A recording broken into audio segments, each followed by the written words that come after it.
Hey, you guys really seem to like my video explaining for men how we feel around sex. It's the same way that you feel about investing your money with someone or relying on someone in a survival game, right? It's that same kind of feeling or energy that we need. Even though I'm not afraid that a man's going to hurt me or abuse me, I'm still like, can he handle me? Is my body safe in his hands? Like this very primal feeling.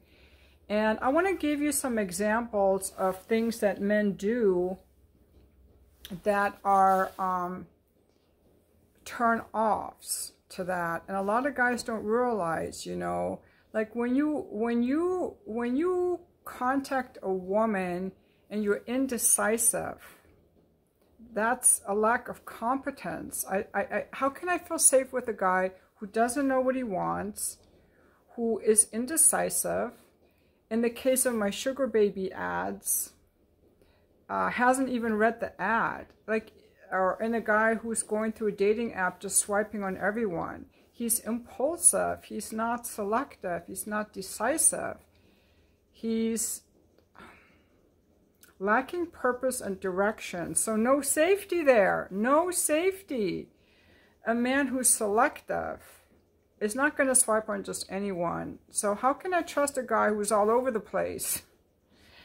Other examples would be someone who's really impulsive or full of anxiety. That's not safe. Turn-ons, you're calm. A turn-on is also you saying what you want. Other turn-offs are a guy who is physically weak and unattractive. Like, if you can't even take care of yourself, how can I trust you? Your house is messy, you don't make your bed, you're all slovenly, you haven't worked out. I don't want to submit to you. But in order to get a woman to really open up and release her full sexuality onto you, you have to consistently invest in her over time. That means consistently, over time, with integrity, with purpose, and keeping your word. You guys who have women, you know what I'm talking about. You can't be like, oh, I changed my mind, I don't want to go out. I was supposed to have a Zoom call with someone today about his ayahuasca business. And if you're watching, I'm calling you out. I found him on LinkedIn. I had a call with him. He seemed very anxiety-ridden and all over the place, but I was inspired by his passion for the ayahuasca project and the transformation he had made in his own life. And I asked him if he would come on my YouTube channel, and he said he would. But I was doubting it because I picked up all this anxiety, and he wasn't calm and grounded. But he's in the business of starting some new business ventures. He said he would. We scheduled the Zoom call. So yesterday I got in contact with him. I said, I'm just confirming our call for today. And he said, yes, we're on. And then this morning, half an hour before the call, he said he had an important business conference, and that was important for his business, and he wouldn't be able to make the call. And I said, I kind of thought that you would back out. Take care, goodbye. I'm not mad at him, but I don't want to deal with him anymore, and I was right.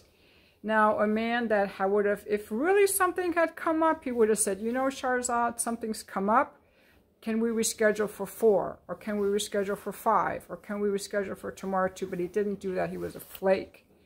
And I knew that because all that anxiety. And when we were on the phone, he was like, oh yeah, you're so beautiful. You know, I think I might want to date you and this and that. It was all, I knew it was all fluff. But that's what I'm talking about. That's an example of the opposite of integrity and reliability that would turn a woman on and open her up. Can't open up to someone who's anxious, who doesn't keep his word, and who backs out. You understand what I'm saying there? Also, the trust can be broken by someone who is mean, contemptuous, like some of the guys leaving nasty comments.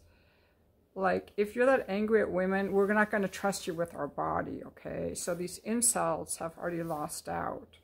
Because if you were in a survival situation, would you trust a man who hates you when your body and your survival are at stake? No. You know, Other things that are turn off are guys that are just wanting our bodies, obviously, because you're a predator. Why would I want to submit to a predator? A guy that just wants my body and doesn't care about any of the rest of me, he needs to pay me. On my Just for fans, those guys just want to see my body. They don't give a shit about me. Here, you guys want to hear me talk and be entertained. None of you care about me, which is fine. You don't have to. But I'm just saying, in our personal lives, a guy who just wants us for sex, he just wants us for sex. The same way that, you know, I go on YouTube, I want these people for entertainment, you know. I'm not interested in them personally. So there's nothing wrong with that. I'm not making you wrong for just wanting to hear my videos. But what I'm saying is to be sexual requires someone to care about all of me because I'm entrusting you with my body. So a guy that's just wanting sex is going to feel more like a predator, because to trust someone with our body is an emotional thing. It's not just the money too. Like I gave you the example of starting a business with someone. Who do I trust with my money? But now who I trust with my body, or who do I trust my pets to? That would be another one, or my children with. If you have children, who do you trust to watch your children for a weekend? It's not going to be just anyone. Who are you going to trust to watch your children for the weekend? Who are you going to trust to take care of your dog for the week? You know, if you had to pick a person out of a lineup, who would you trust to put your dog in their house for a week? And that's how you guys have to think about women. You know, just because we're in the society where everything is so, you know, technological, that sometimes we forget that we're different. But don't forget, women bear children.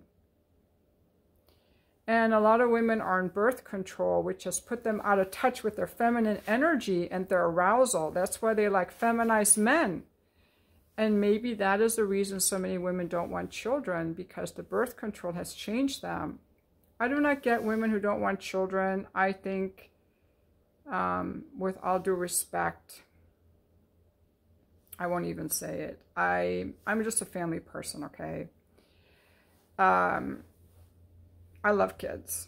I'm so glad I had kids. But I'm using these examples of like kids and pets to get you to notice more about the emotional part of you men. Who would you trust to watch your grandchildren for the weekend? Or your cat or your dog? Something that you love. Your own body in a survival game. That's how we feel about men when it comes to sex. And if the only thing that the person watching your dog wants is your money, or maybe they're hoping that you'll help them get a job somewhere, how are you going to trust them? You know? And again, it's the same as with the friendship. The longer you get to know someone who's reliable and responsible, the more you can trust them, the deeper the friendship goes. And the same way with sex, the deeper the sex can go. And for women especially, our sexual pleasure is so closely tied to our hearts. Guys, our sexual pleasure is tied to our hearts. How much we trust you, how much we feel safe with you, how much our body can relax and open under your competent, loving, safe touch, that we know you've got us and you're going to be there for us. You're not just there for the hour, for the night, or the week. You're there for the long haul. That's the environment in which a woman really can trust and open. Just as if you were in a survival game and you were like, okay, these guys are just going to be able to help you out for an hour because they're very selfish. They don't have the competence. They're not that interested. Versus these guys are like, I'm on this team for a year. I'm on this team for life. I'm going to build a business with this guy. I'm going to start a company with this guy. I am going to, you know, be part of this guy's life. And that's how we as women feel about our bodies. Even though society tries to make us interchangeable, and porn is the hugest offender to this idea, because in porn, women act like men. And I'm going to say it is wounded men who get turned on by that, making women objects.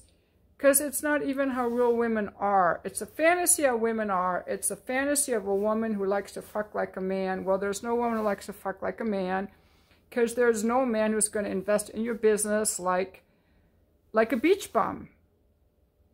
The women in porn are to sex the way that a beach bum is to investing in your business or helping you in a survival game. It's never, it's not, it's a fantasy, okay? You might as well, it's a fucking fantasy. So that's what I want to say. And because of porn, I think that a lot of people have just never realized that women don't like sex like that. And we have downplayed the role of emotion. And people who are uncomfortable with emotion try to shame women for having emotion. Well, without emotions, you can't have good sex. Good sex requires emotions. Yeah, so what are things guys do that are turn-offs? They act helpless, they act incompetent, they're inconsistent, they don't have a purpose or direction. Like, why are you with this woman? What's your purpose? What's your direction? What's your focus? And just a guy also needs to be embodied, okay? During sex, or when I feel his energy, he's got to be calm. He's got to be in command of his body. He's got to be in command of his emotions, his reactivity, how he treats people. Because if you can't even handle yourself, how are you going to handle me and my body? That's what these guys who leave nasty comments don't get. You can't even freaking handle yourself, those idiots. How can a woman ever trust you? You fly off the handle at any little YouTuber. So fucking reactive. You know, I get annoyed with those guys, or just ignore them, like, you know. So you gotta see how a woman feels. Like, are you... Okay, so I was trying to make this video about things that are not good. So I already said helpless and incompetent. You need me to help you with something, like finding my address, or, you know, you didn't read the requirements for making an appointment for something. Like, if you're stupid, now you're annoying, okay? You can't even read. You lack basic competence, you're inconsistent, you're emotionally volatile, you waste my time, you know, loser behavior, that's automatically ruled out. But to really get a woman to open up sexually, you have to be interested in her as a person, emotionally, mentally, spiritually. You have to get interested in her life. You have to get interested in her family. You know, in my case, I can never open fully to a man unless he also is interested in my children and all of me. He also wants to see me when we're not having sex. And he lets me know he wants a relationship. He has to let me know that's what he's looking for. And treat me in that way.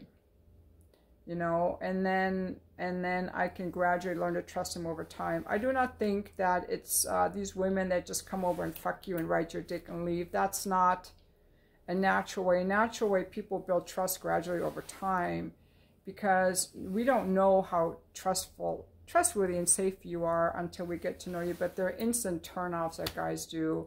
The most repulsive ones are a guy who's helpless, incompetent. Helplessness and incompetence among men is the hugest turn-off. After that, I would say guys who look run down and frumpy and slovenly, like they can't even hold their own weight, and they dress sloppy, and they look all run down and depressed or angry. Guys who are anxious or depressed are turn-offs, are not attractive.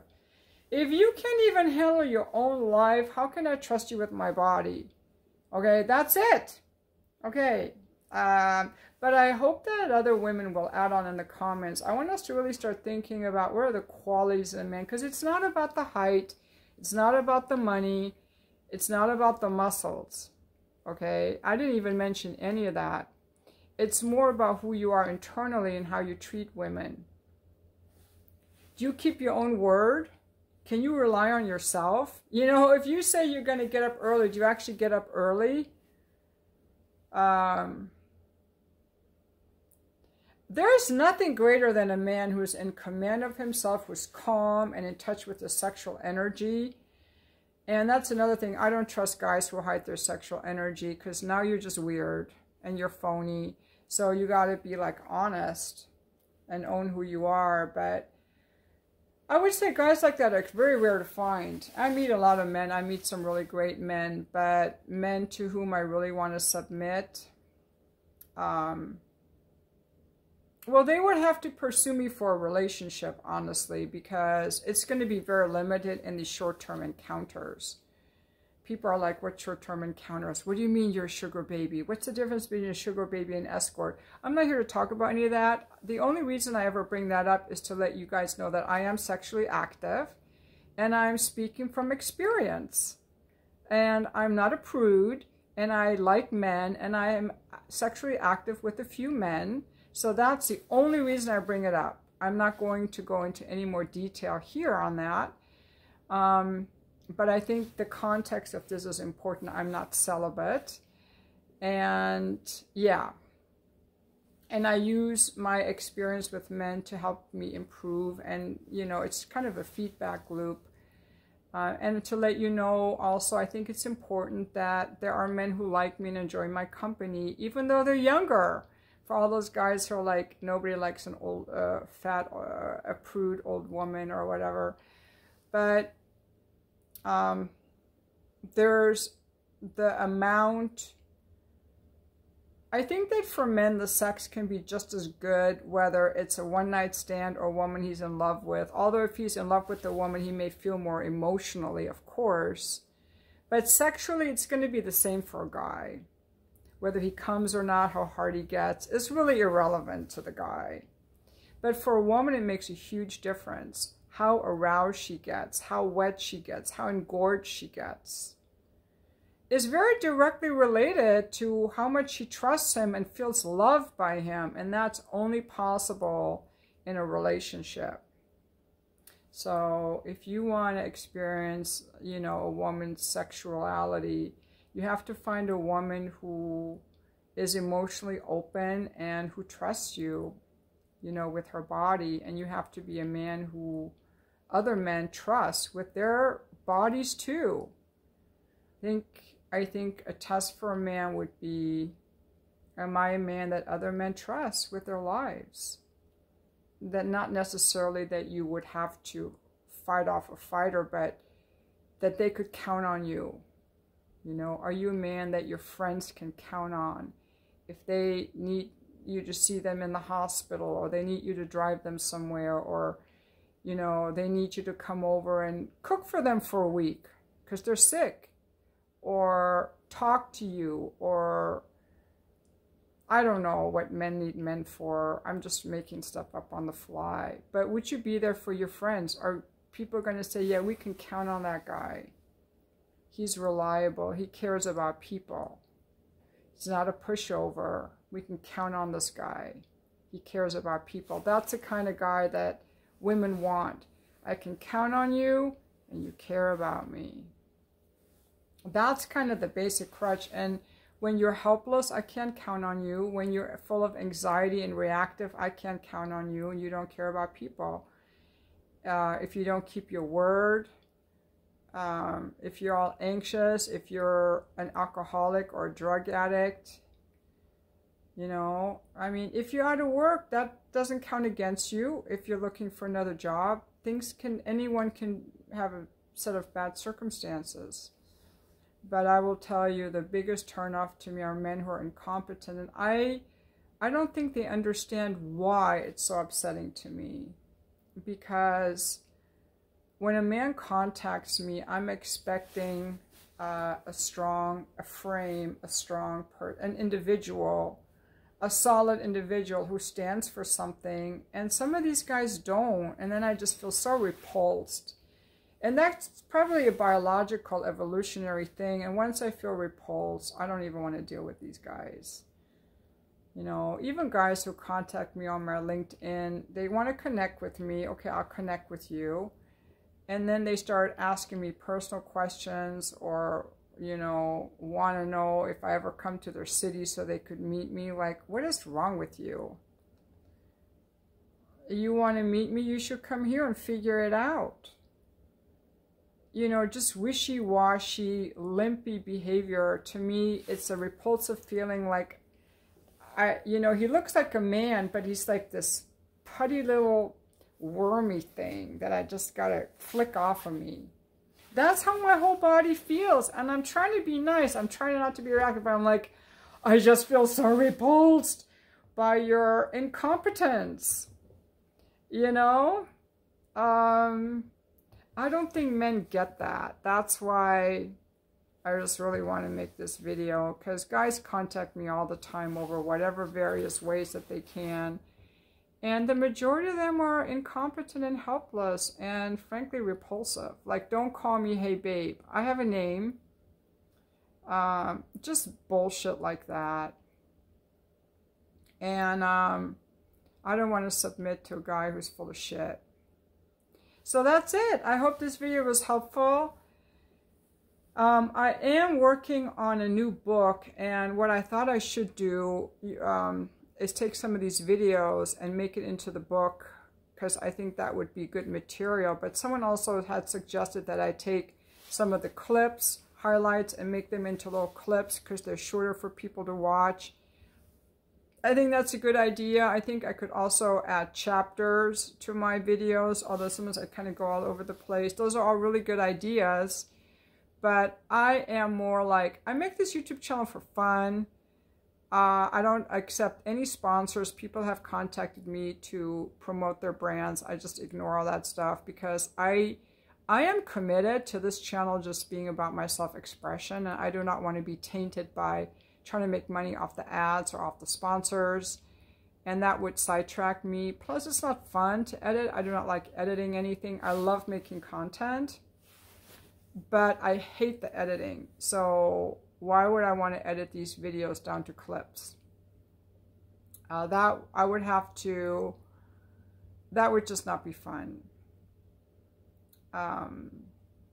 Yeah. That's why I haven't done it. That's why I haven't done it. But if any of you see any of my videos and you're like, okay, you can make a clip of this video from this point to this point, then I could do it. Then I don't have to watch the whole thing. But I delete all the videos off my phone after they're uploaded. So I would just download it off my YouTube channel and then make the clip. But you know, those big guys that make clips, they have a staff that does it for them. The staff that makes the chapters, the staff that, you know, makes the clips for them. And I don't want to hire anyone for that. So that's why I haven't done it. I think they're good ideas, though. And also, I'm not a fan of the short format. I watched this guy on YouTube called Pascal. He's an African-American man, so interesting. And I will watch this whole hour-long thing. Same for Police Off the Cuff, because they're actually interesting. And I find that YouTube is really promoting shorts. They want us to make shorts. They're showing a lot of these shorts clips. But I think those are just perpetuating this idea of quick turnover, a lot of mental stimulation and hyperactivity. And I'm opposed to that. I like my videos to be more like calm, in the moment, me speaking from what is coming out of me in whatever pure, impure form it is. And people, you know, enjoying it for some longer form content, or maybe they like my voice. Some people like my voice. They say it's soothing. I've had men in the past tell me they masturbate to me talking, even though it's just my face or just talking. There are other people, I watch their longer videos. If they have a soothing voice, I will watch a long video if they're interesting. But if people speak very quick and they're too full of anxiety or drama, or the voice is high-pitched, I can't listen to any of it. So I guess I'm gonna, okay, so what I'll do, I'll make a shorter video now about what men need, and this will be the long form. Okay,